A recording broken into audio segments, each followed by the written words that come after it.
Hello, hello, hello, my beautiful, beautiful friends. And yes, you are my beautiful, beautiful, beautiful friends. I am grateful that all of you who tune in, all of you that leave a comment, all of you that spread the word out. And this is your Divine Daily Guide. So I never know whether to call this a Divine Daily Blast or a Divine Daily Guide.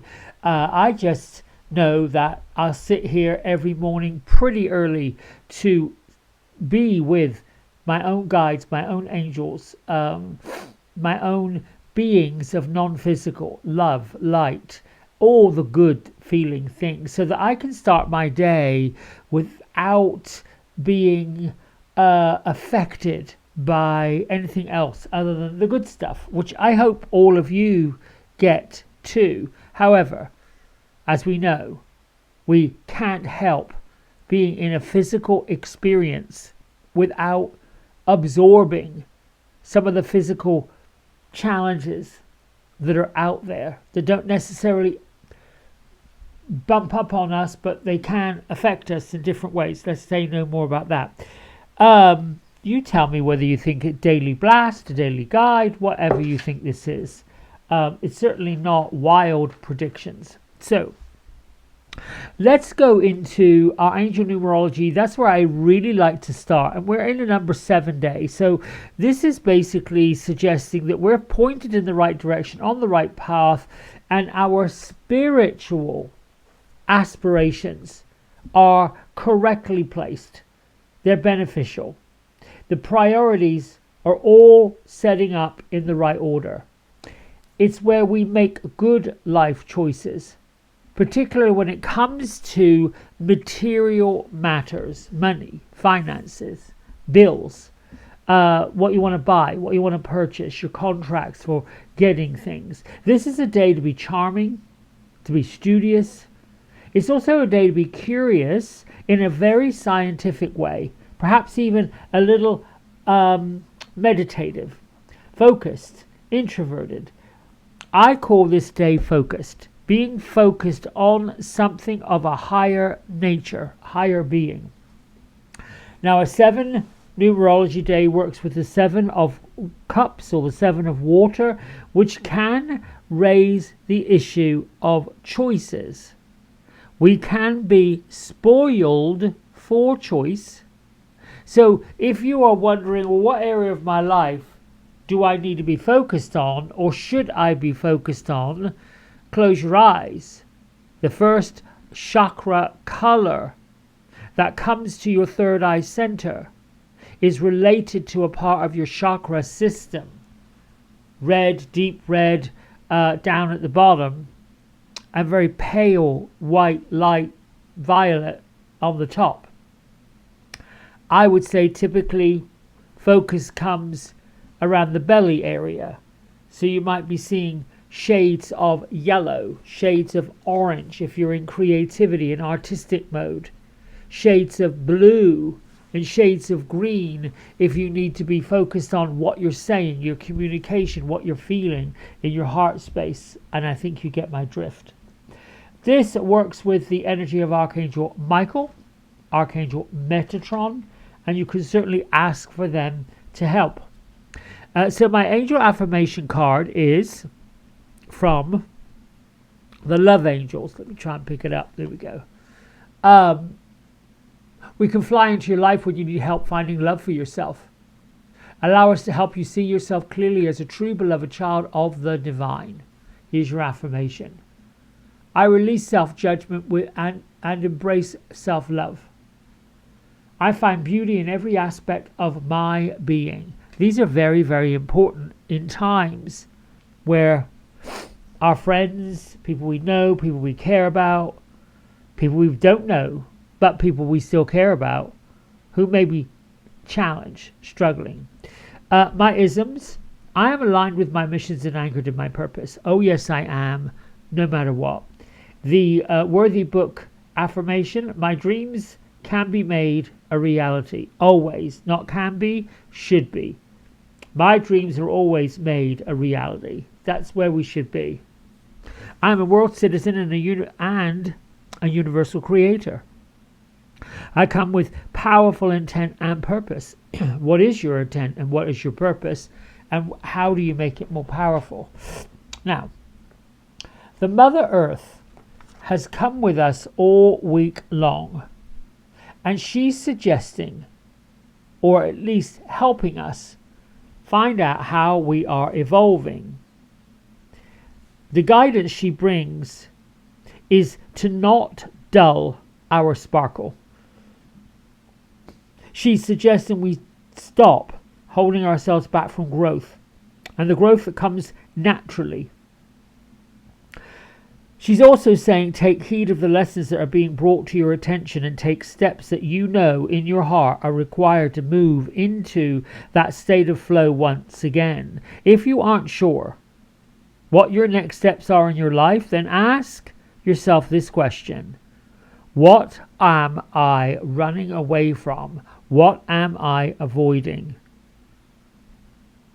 You know, sometimes the ego tells us something big that requires our attention, but the day-to-day relationships and connections that require our presence and honesty, that's what helps us lead or helps our souls evolve. The day-to-day things, the day-to-day activities, the day-to-day thoughts, the day-to-day dreams. So Mother Earth pops in to say, listen, don't dull down your shine. Don't let other people dull down your shine. None of it. It represents a higher self, but more so the higher self of the planet, of which you and I are part of. We're here to feel. When we're concerned for the well-being of this planet. We're concerned for the well-being of our other friends and family members. We're concerned about world peace. We're concerned about the wars that are going on. Mother Earth is saying, don't let your dull get shine. Don't let your shine get dulled or pulled under. She does have things under control, and she will be letting us know what it is we have to do to help her stay grounded. Now, Kuan Yin, a bodhisattva, is with us all week. She's an enlightened being. She's a being full of love and compassion.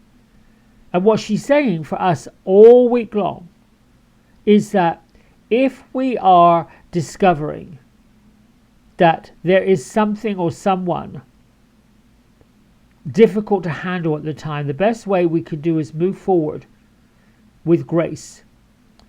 Move forward in a way that doesn't upset other people. It's time to move beyond the behavior, all the mistakes, or all the challenges that are happening.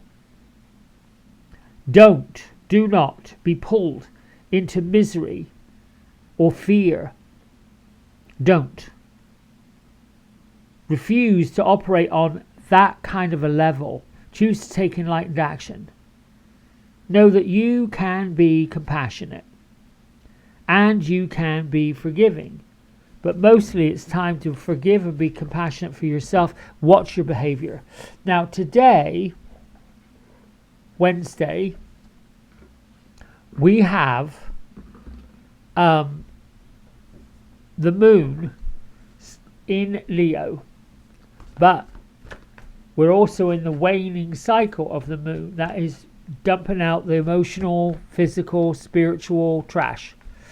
The Sun and Mars, we're getting ready to have a little set to, a clash, which can bring up people's anger. It can start arguments. It's better to be determined on what the good vibes are, using Kuan Yin to move on with that. The good vibes are what anything that feels better, anything that's more creative. Gertrude and Beatrice are sitting beside their reflection pool. That's the one where the moon is shining down on the top of the water. And so by magnifying the full moon's energy or the waning moon's energy, they can pour into this pool, or suggesting that you pour into this pool of water anything that you feel is not serving your higher purpose. I found out these cards because I'll focus on a card, and this is the one I'm focusing on to bring a message. Gertrude is gently, why are you splashing the top? She's splashing the top of the water, but not violently, just creating a ripple. And the ripples are creating patterns. And those patterns are creating a meditative state. That's what Beatrice is saying. They're also suggesting that if you want to create this meditative state in your mind that lets you go off into those lofty, dreamy, creative spaces, that perhaps you find a bowl of water and you place a candle up against it or in it and watch the patterns that it creates. All right, what have we got going on here? We have the 5 of fire. So this goes along with where the moon is in Leo and where the sun and Mars are popping up. Now, fire cards are known as wands. So it's asking us to take action. But when we've got the 5 sitting in front of us, we don't quite know what action to take. And it can lead to conflicts. You can find yourself getting frustrated or irritated today. I don't disagree with that. There's an awful lot of folks that are not happy. They're trying to make something happen and perhaps a little off that things are not happening. Things are not going the way they want them to go. So I would say for today, try to get in that dreamy space. And if things are not going in the direction that you're looking for it to go into, go right back to what are you focusing on. A 5 is the number of change. A 5 is a heads up that changes are coming. Don't necessarily have to be terrible changes. But your angels are saying through these cards, angels and fairies are saying that they understand these emotions. They understand that they can be generated by challenges and circumstances, or most definitely, in this case, I believe they can be generated by other people's behavior. So your angels or your guardian angels, because that's what this deck is from, the guardian angel messages, are suggesting that they help us to ease the tension by talking to them. Anyone you are experiencing a conflict with, get your guardian angels to give you the best way forward, because they really do want to help. If you're worrying too much about details, or you're in a competition, you're trying to land that sale, you're trying to do something better for the boss, that's too much stress, because you get difference of opinions. Everyone's going to have a difference of opinion. Your job is to look through the window but not get into that argument. These are actually opportunities to learn. Here's what I have to say about all of this. A while ago, through my different memberships, I learned a little deeper lesson about neurotransmitted energy, or neurotransmitters. So what's a neurotransmitter? Well, your body sends neurotransmitters to your brain when it needs to digest food. And an example of that would be when you're looking at something that you're about to consume, eat, or drink.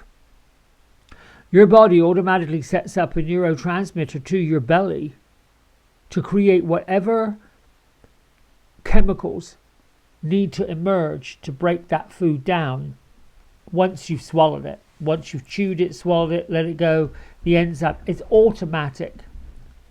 Our bodies let us know by neurotransmission where there's pain, where there's discomfort. It also lets ourselves know through seeing color or hearing noises what's being stimulated. Now, most of the neurotransmissions that are going on in our body, and I'm not a neuroscientist, and there is a point to me telling you this, they're automatic. They happen unconsciously. They are just what we do. However, there is a way that once we land on this idea that, well, if it's doing it automatically, what happens when I get involved? What happens when I purposefully and consciously change the neurotransmissions? And that is distinctly possible. We have the power to do it. We have the power to change the neurological pathways in the brain that create new neurological pathways. But we have to be conscious and focused on doing it. So what I like to do regularly, particularly if I've been feeling off or out of sorts or stuck somewhere, is to say this: I am producing and releasing neurotransmitters of peace and well-being, giving me greater access to love, to joy, to happiness, to harmony, to well-being, to health. Anything. Try to keep it condensed. You can also say, my body is producing and releasing neurotransmitters of peace and well-being, giving me greater access to health. You can keep saying it. Look in a mirror if you want more power to it. My body is producing and releasing more and more neurotransmitters of peace and well-being, give me greater access to love, harmony, and happiness.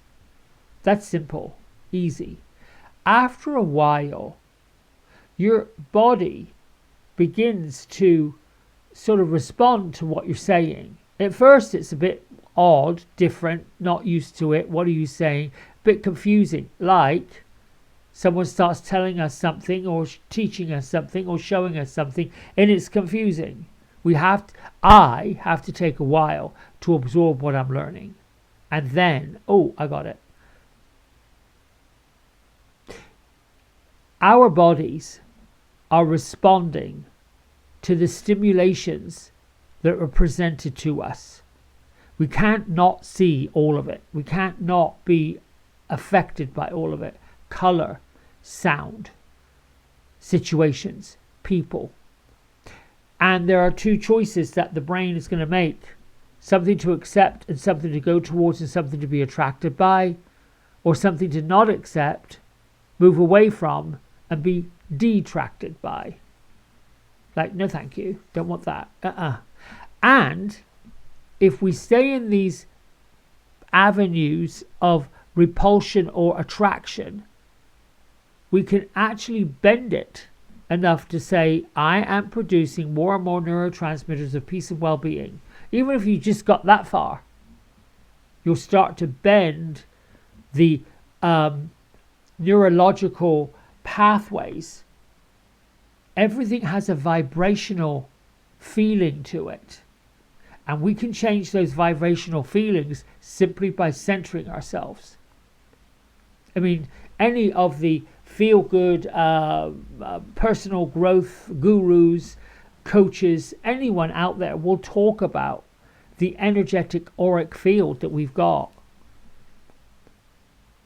This is how we determine, without knowing physically, whether it's something we should be interested in or not interested in.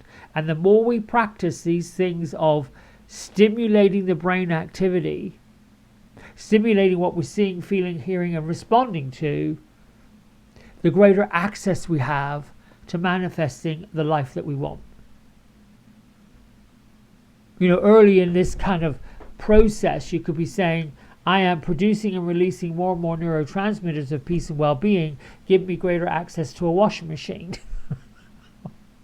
I'm just using that as an example. You could say, I'm doing this, more and more neurotransmitters of peace and well-being give me greater access to money. Those are another material things. However, what the money's going to do, what the washing machine's going to do, what the blah blah blah's going to do, is lead you to something that feels good, something that feels better. So why not skip all that in the middle and go straight to harmony, love, health, and happiness? All right, my friends, that's it from me for today. I hope that's been helpful. Go out in the world and do great things and leave all the trouble and strife somewhere where it needs to be left. I love you. Thanks so much for watching and tuning in. Until tomorrow, bye for now.